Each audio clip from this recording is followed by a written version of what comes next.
Κόβει την ανάσα η προφητεία του Αγίου Παϊσίου. Είναι καιρός να ετοιμαστούν οι ψυχές, γιατί αν συμβεί κάτι, δεν ξέρω τι θα γίνει. Η προφητεία κόλαφος που τσακίζει κόκαλα. Ποιο το ρήγμα που απειλεί πραγματικά την Αττική με μεγάλο σεισμό. Κι όμως, ο εφιάλτης του Λεκανοπεδίου δεν είναι το μικρό ρήγμα της Πάρνηθας που έδωσε το σεισμό 5,9 Ρίχτερ του Σεπτεμβρίου του 1999 και το σεισμό 5,1 Ρίχτερ στις 19 Ιουλίου 2019, αλλά το ρήγμα των Αλκιονίδων στον Κορινθιακό κόλπο που δείχνει να έχει διάθεση να ξυπνήσει εσχάτως. Τα λόγια του Αγίου Παϊσίου συγκλονίζουν για τις δύσκολες μέρες που έβλεπε να έρχονται. Μετά τους φόβους των επιστημόνων και τους μεγάλους σεισμούς, όπως στην Αθήνα και στην Τουρκία, έρχονται στην επιφάνεια και τα λόγια του Αγιορείτη Αγίου που συγκλονίζουν. Σήμερα είναι καιρός να ετοιμαστούν οι ψυχές, γιατί αν συμβεί κάτι, δεν ξέρω τι θα γίνει. Ήθε να μην επιτρέψει ο Θεός να έρθουν δύσκολες μέρες, αλλά αν έρθουν, με ένα μικρό σεισμό, με ένα τράνταγμα, θα σωριάσουν ολόκληρες αδελφότητες, ολόκληρα μοναστήρια, γιατί ο καθένας θα πάει να σώσει τον εαυτό του και θα τραβήξει την πορεία του. Χρειάζεται πολύ προσοχή για να μην μας εγκαταλείψει ο Θεός.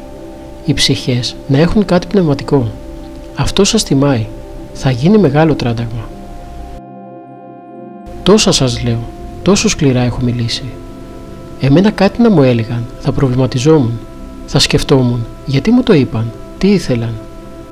Για να μην πω κιόλας πως τα βράδια δεν θα κοιμόμουν.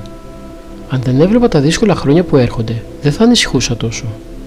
Αλλά αυτό που βλέπω είναι ότι αργότερα θα δυσκολευτείτε πολύ. Δεν με καταλαβαίνετε τώρα, αλλά τότε θα με καταλάβετε. Ρώτησαν κάποτε το γέροντα. Γέροντα, αν βρεθεί μόνος του κανείς σε δύσκολα χρόνια, τι θα κάνει? Απάντησε ο γέροντας. Άρχισε τώρα να κάνεις πρώτα υπακοή, να αποκτήσεις διάκριση και τότε θα δούμε. Γι' αυτό είπαμε να κόψουμε τα κουσούρια πρώτα. Αν έχει κανείς κουσούρια, δεν θα τα βγάλει πέρα. Αν τώρα γκρινιάζει για όλα και νομίζει ότι αυτός είναι λεβεντόπεδο και όλοι οι άλλοι είναι χάλια, τότε τι θα κάνει? Κοιτάξτε να διορθωθείτε για να δικαιούσετε τη Θεία Βοήθεια. Να στηριχθείτε ακόμη περισσότερο στο Θεό. Θα έχουμε πολύ δύσκολα χρόνια. Ακόμη είναι άγουρα τα φρούτα, δεν ορίμασαν. Όταν εσείς θα είστε όριμοι πνευματικά, ξέρετε τι θα είστε? Οχυρό. Όχι μόνο για εδώ, αλλά θα μπορείτε να βοηθάτε και πιο πέρα. Γιατί διαφορετικά θα έχετε κι εσείς ανάγκη από ανθρώπινη βοήθεια και προστασία. Σήμερα ο μοναχός πρέπει να ζήσει πνευματικά για να είναι έτοιμος να ξεπεράσει μια δυσκολία. Να ετοιμαστεί για να μην το στεναχωρήσει η στέρηση.